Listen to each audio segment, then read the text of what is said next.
buat naya dekat orang, hang buat zalim dekat orang. Dalam hadis yang lain ada satu sumpah yang Allah Ta'ala sumpah, aku akan tolong orang yang kena zalim ni, aku akan tolong, kata Allah. Kadang-kadang Allah Ta'ala bagi balasan tu di dunia lagi. Kadang-kadang balasan yang Allah Ta'ala bagi ni kena kepada orang yang kita sayang. Yang buat naya dekat orang ni kita, yang buat jahat dekat orang ni kita, yang duk buat zalim dekat orang ni kita. Tangan orang yang dizalimi ni ditadahkan kepada Allah Subhanahu wa Ta'ala.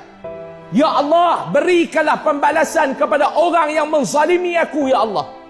Ya Allah, engkau berikanlah pembalasan kepada mereka yang bersekongkol dengan mereka yang menzalimi aku, ya Allah. Engkau turunkanlah balasan kepada mereka. Engkau turunkanlah balamu kepada mereka. Engkau turunkanlah laknatmu ke atas mereka, ahli keluarga mereka dan keturunan mereka. Tuan-tuan bayangkanlah doa orang kat kita lagu tu.